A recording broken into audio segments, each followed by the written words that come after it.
Olá, seja bem-vindo a mais uma edição do nosso programa Café e Negócios, aqui do Núcleo de Comunicação da UNORTE e também transmitido pela TV Rio Preto.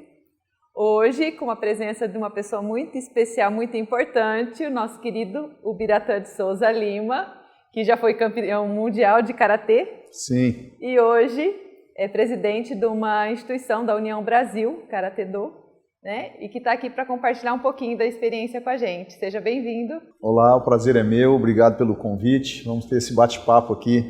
Eu acho que eu quero colaborar para passar um pouquinho da minha experiência como empreendedor social. Exatamente, era isso que eu queria que você contasse para a gente, um pouquinho da sua... Pode contar um pouquinho da sua história, né? Como é que você chegou no Karatê? Karatê eu comecei aos 7 anos de idade, né? Foi meu pai que falou para mim, escolhe alguma coisa de aniversário, o que você quer para aniversário. E eu tinha a opção entre uma bicicleta, o uniforme do Leão, do goleiro Leão, que era do Palmeiras, minha família palmeirense, e aí eu optei pela matrícula no Karatê. E estou, esse ano, vai fazer em junho agora, 50 anos no Karatê. Nossa! E aí criou a tua carreira, foi em cima como atleta? Comecei como aluno, né, praticante, tinha meus trabalhos, fui bancário, fiz vários trabalhos, né, até acabei o colegial e aí comecei a dar aula de Karatê. Né? Com quantos anos? Com 18 para 19 anos. Comecei a dar aula e fui me apaixonando e eu também sempre tive muita amizade, eu trabalhei em banco de japoneses e tinha lá um gerente que chamava Mitsu Takeuchi e ele falava sempre para mim que a arte marcial japonesa não é somente esporte, é educação. Então eles começaram a me falar por que a gente ajoelha, por que a cor do kimono branca, a simbologia das cores das faixas. E eu desde de moço eu comecei a ter uma visão da arte marcial não somente como esporte. Tanto que até como atleta, eu não me comportava como os atletas que buscam somente o pódio. Eu via ali a competição como um método também, uma metodologia para eu desenvolver, né, a minha emoção, o controle emocional. Então eu nunca me cobrei tanto como atleta, como a gente vê os atletas se cobrando, né? Então eu sempre tive muita disciplina, mas vendo o Karatê sempre eu sabia que a minha vida de atleta ali ia até um certo tempo e que depois eu me dedicaria ao Karatê como educação, né? E até chegar onde chegou hoje, que a gente trabalha só com projetos sociais. Desde o início você já tinha essa perspectiva de... Sim, minha mãe era também professora, né, de português e minha mãe falava muito isso, que a cultura oriental, a educação japonesa é um modelo a ser seguido mundialmente. Ela sempre gostou, meu pai também se envolvia muito na Sintupã, onde tem colônia japonesa, né, Bastos ali, Acre, Guatapará. Então são lugares que meu pai tinha relação comercial, porque ele era veterinário, e ele representou uma multinacional japonesa que chamava Ração Dutra. Então minha infância toda eu convivi com japoneses. Né? Sempre teve a proximidade? Sempre. Conta um pouquinho como que você chegou ao título mundial, tua carreira, assim, tua formação ali no Karatê. Eu já tive títulos de jogos regionais, abertos, paulista, né? Brasileiro, sul-americano. E hoje o Karatê é dividido por várias organizações, né? Esse mundial, eu participei de um mundial em 97 em Fort Myers, na Flórida, um mundial de um estilo de Karatê Shitoryu, né? Na verdade eu era inclusive na época do estilo Shotokan e eu fui convidado para competir na parte, porque a modalidade tem Kumite, que é o combate, e o Kata, que é uma luta pré-estipulada, uma coreografia que você faz. Mas a minha especialidade, assim, a minha modalidade que eu sempre competi foi na parte de combate. E como a gente tinha amizade com um monte de professores, então a gente juntava esses selecionados e ia competir nesses campeonatos mundiais fora do Brasil. E aí lá eu me sagrei vice-campeão mundial em 97. Então foi assim já uma experiência muito boa. Eu tinha, em 97 acho que tinha 32 anos, 30 anos. Aí depois passou mais um ano, fui para San Diego, na Califórnia, me tornei campeão num campeonato internacional. Nesse estilo. E o último mundial foi em 2014, foi quando eu encerrei minha carreira. Aí eu fui campeão lutando na Espanha, na cidade na Catalunha, né? Lutei numa cidade chamada La Cé-d'Urgell. É uma cidade que tem influência francesa, mas o governo investiu muito ali e o professor de lá, chama João Gambal, levou essa competição para uma cidade mais turística ali. E aí foi muito bom, foi uma experiência. Fiquei ainda uns 15 dias lá, passeando, conhecendo, foi muito legal. E como é que foi a fundação da União Brasil? Conta um pouquinho dessa tua jornada. A União Brasil ela foi fundada em 17 de janeiro de 2004. Na verdade, a gente já vinha como uma associação sem fins lucrativos, conseguimos toda a documentação, utilidade pública, tudo que uma entidade precisa. Aí depois veio a lei da OCIP, que era Organização da Sociedade Civil de Interesse Público, e eu fui atrás pela questão de tentar conseguir a portabilidade do incentivo do imposto de renda. As OCIPs poderiam receber. Mas só um pouquinho, Biratan, você já imaginou assim, criar nessa estrutura, porque você já era professor de karatê. Sim. E aí você pensou em criar essa estrutura para atender as pessoas, as crianças carentes? Na verdade, Vanise, eu acho que eu nunca pensei nada, foi muito intuitivo, foi acontecendo. Eu era dono de uma academia particular, aí quando eu tive esse título mundial, eu fiquei muito conhecido na cidade de Mirassol, porque a minha matriz era lá. Eu dava aula também em outras cidades, Votuporanga, né, mas aí eu dava aula para outras organizações que me convidavam, mas a minha academia mesmo era Mirassol. E ali eu percebi que jovens, adolescentes, crianças que ficavam assistindo às minhas aulas e não tinham condição de pagar. E ali eu comecei a convidar um por um ali, fui colocando para treinar, né, no sentido mesmo daquela coisa de educar, dar uma oportunidade, né. E a coisa foi crescendo, chegou uma hora que eu tinha muito aluno bolsista, tive alunos pagantes que por preconceito foram saindo, né? E aí me obrigou a ir para o lado realmente do terceiro setor. Eu falei, agora do jeito que está, eu não consigo mais nem pagar as despesas da academia. E aí eu transformei numa associação, depois de um certo tempo consegui a utilidade pública. Um intervalinho aqui que a gente vai parar rapidinho, a gente já volta.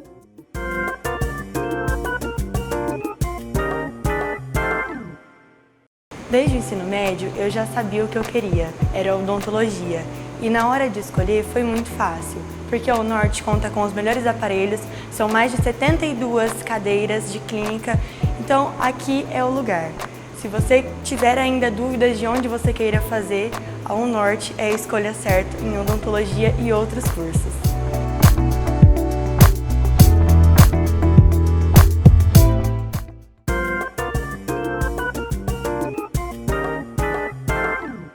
Voltamos então, Biratan, você estava falando que aí você foi transformar numa associação, já não tinha mais condições de... Procurei um amigo que é advogado, ele abraçou a ideia, né, de transformar uma entidade e fez o primeiro estatuto para a gente.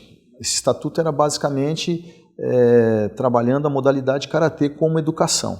Ali era a União Brasil? Ainda não. Como que chamava? Na época chamava Associação Funakoshi. O mestre Funakoshi era um mestre de karatê Shotokan, né, do estilo Shotokan, e eu tinha essa academia filiada, então era uma academia. Aí eu peguei esse CNPJ e transformei na época ficou somente União Brasil, isso foi em 2004. Então até para trás era Associação Funakoshi, então ficou esse nome.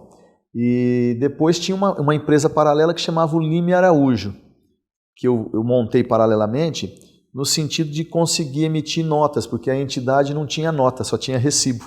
Então, para eu, por exemplo, colocar um aluno meu que eu formei para dar aula, eu emitia a nota da minha empresa e não podia emitir nota da instituição, da associação.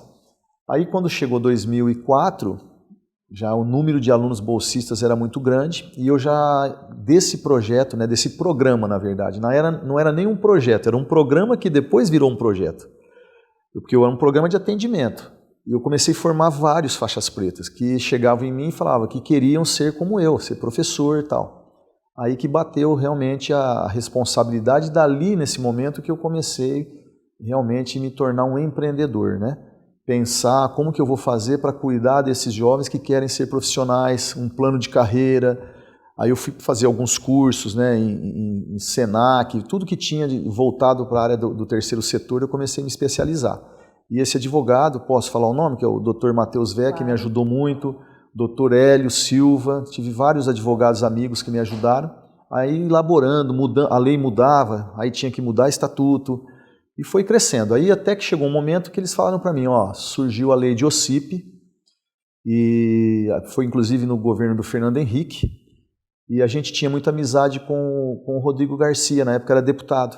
E um dia eu encontrei o Rodrigo falou, ó, a sua entidade lá, por que você não transforma em OCIP? Aí eu falei, mas como eu faço, deputado? Ele falou, ó, liga no meu gabinete que tem assessoria jurídica lá, eles podem te mostrar a lei e tudo, você mostra para os teus advogados. Aí nós transformamos em OCIP e dali para frente eu passei a fazer realmente contratos com o poder público, empregando esses jovens que estavam comigo, já eram faixas pretas, e eles saíram daquela situação realmente de pobreza financeira, passaram a ganhar por hora aula, e aí começaram a crescer, comprar sua moto para viajar. Aí eu comecei a abrir cidades maiores, porque eles já tinham veículos, né? E foi assim que foi crescendo. De alguma forma você ajudou que eles tivessem ali a renda própria. Sim. E crescessem profissionalmente. Alguns até moraram dentro da minha academia, né? Porque tinham questões assim familiares que não conseguia conviver mais dentro de casa. Já moraram mais ou menos 8 anos dentro da minha academia. E eu, na verdade, eu pensei na época em adotar, né? Mas o processo de adoção era tão demorado que se eu não fizesse alguma coisa para que eles ficassem no karatê, para viver profissionalmente, se eu fosse para um processo legal, talvez eu os perderia. Eles iam trabalhar em outras coisas ou poderiam desviar o caminho novamente, né? Que já muitos tiveram caminhos desviantes atrás. E aí eu arrumei um alojamento lá, montei um alojamento, ganhei alguns beliches, que Mirassol é indústria moveleira, né? Me doaram beliches e moraram vários alunos lá. Isso acabou, essa parte de hoje não tem mais, né? Porque a maioria estão casados, né? Já casaram inclusive com alunas ou alunos. Parece que o pessoal se casa entre si ali, né? Fizemos uma sociedade alternativa. O mais antigo tem quanto tempo que está com você? Quem que é? Você tem? O mais antigo, eu tenho o Eduardo Manabo, que já é a faixa preta 5º Dan. Eu estou pedindo agora para Júlio, para que ele vá para 6º Dan, com a nossa federação, junto ao meu mestre nos Estados Unidos. O Aislan, a maioria já estão tudo com mais de 35 anos. E começaram comigo tudo com 13, 11 anos, mais ou menos assim. Que história longa. Um pouco pai de todos, né? É isso que eu ia falar. Você não adotou formalmente, mas informalmente com certeza, exato, né? Os frutos já estão aí. Conta um pouquinho como é que você visualizou a formação da União Brasil. Eu acho que tem uma coisa muito espiritual, né? Independente de religião. Eu tive muitos sonhos. Eu perdi a minha mãe num acidente de carro, aos 50 anos, em 1994 isso. Então, de 94 até 98, eu sonhei muito com e meu pai morreu um ano depois, 95, no mesmo mês que a minha mãe morreu, um ano certinho. Você estava no auge ainda em campeonato? Eu competia, eu dava aula, eu arbitrava, então eu fazia um monte de atividades, né? E fora isso eu também trabalhava na política. Eu fui assessor de vários deputados, né? Naquela época. Então esses deputados me ajudaram muito, né? Com parcerias, ajudar recurso para a entidade. E aí chegou um momento que eu falei, eu tenho que fazer alguma coisa para que a gente possa realmente crescer dentro de um planejamento. Aí foi quando eu conheci um senhor chamado Hajime Ide, um imigrante japonês, e hoje ele é o atual presidente nosso, né? Ele cumpre o mandato de 4 anos, depois ele volta, porque nosso estatuto não permite, nossa lei não permite um cargo vitalício. Então, para o executivo, ele já foi, depois fui eu, depois ele volta e a gente faz essa alternância, revezamento. Né? Revezamento. E ele que ali começou a falar para mim como que o karatê poderia ser transformado em educação. Dali eu tenho vários kanjis, né, escritas dele, que ele começou a explicar tudo do karatê.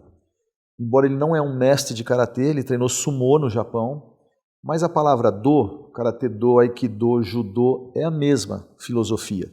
O que muda na arte é o método de luta, só que o do é o mesmo, ou seja, o processo de educação é o mesmo.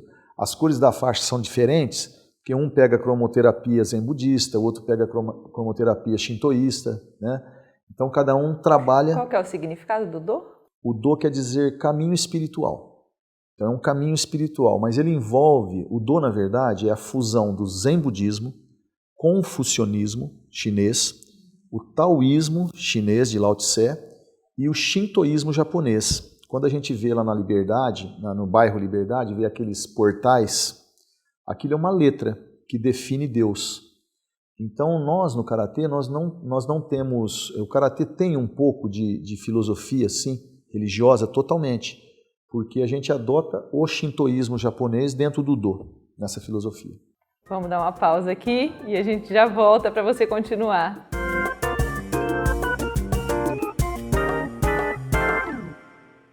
Olá, eu sou a Isabela e faço administração aqui na UNORTE. É o único da região que tem uma agência de inovação. Na agência de inovação, a gente tem a oportunidade de colocar em prática as teorias aprendidas em sala de aula como se fosse num dia a dia de uma organização, incluindo conceitos sobre empreendedorismo, liderança e desenvolvimento de produtos, sustentabilidade, ética e compliance. A estrutura da UNORTE também inclui laboratórios de informática, bibliotecas físicas e virtuais, auditórios e um corpo docente composto por mestres e doutores. Se você pretende fazer administração, é aqui.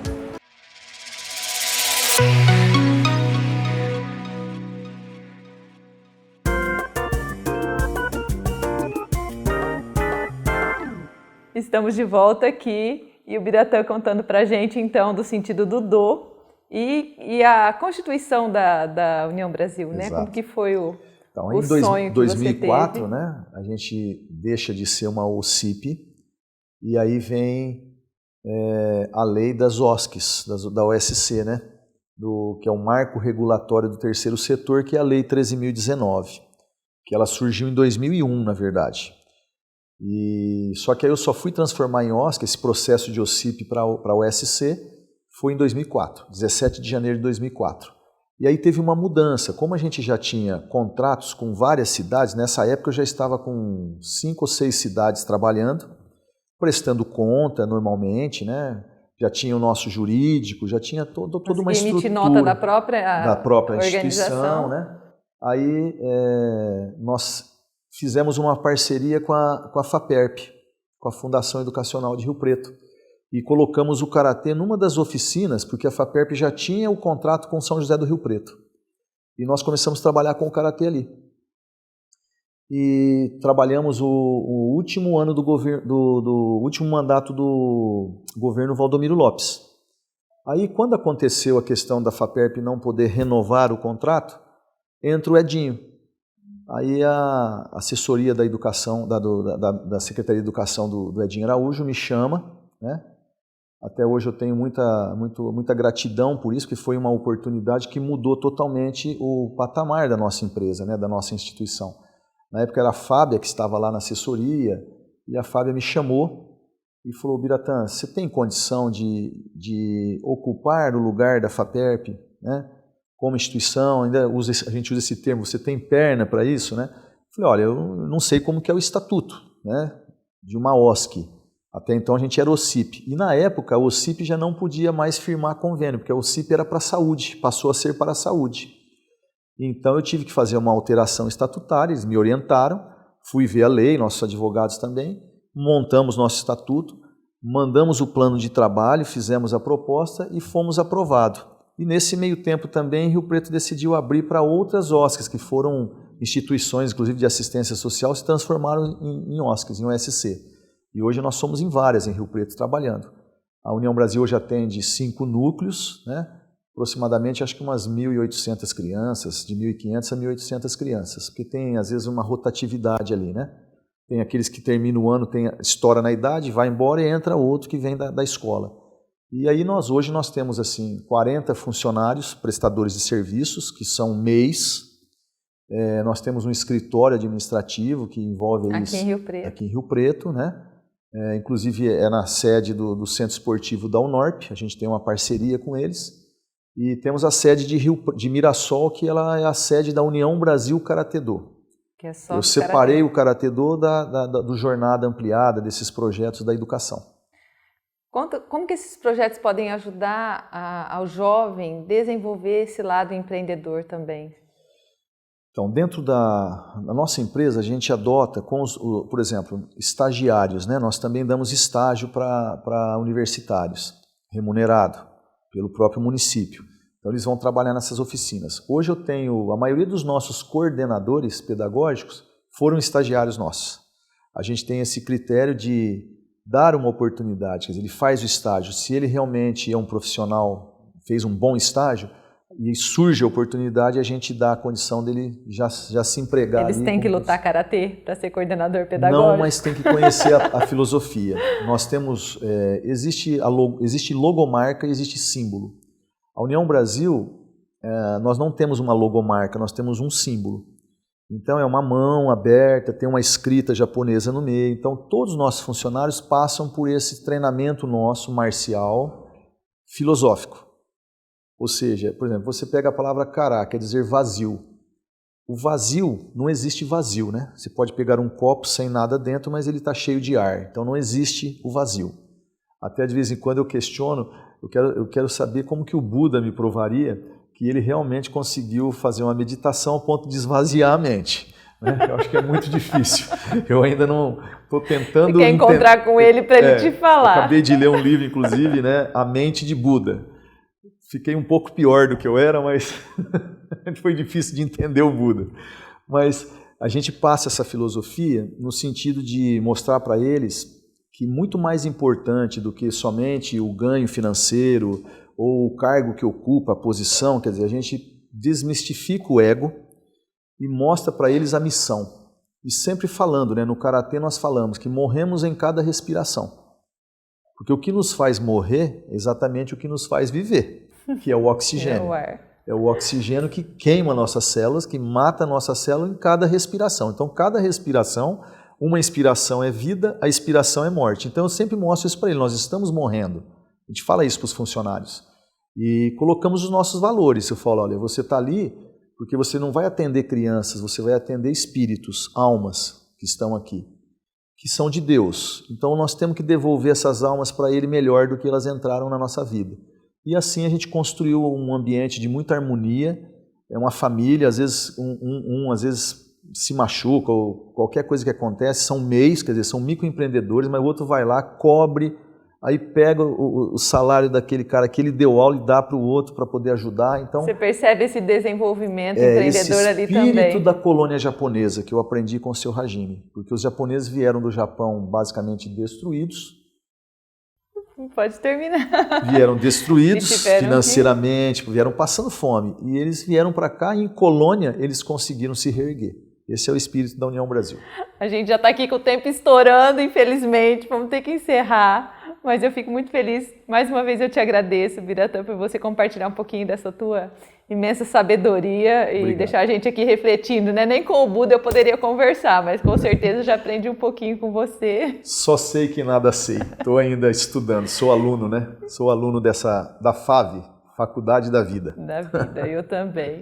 Agradeço pela presença, pela companhia de todos e até a próxima. Obrigado, Biratã. Muito obrigado. Obrigado.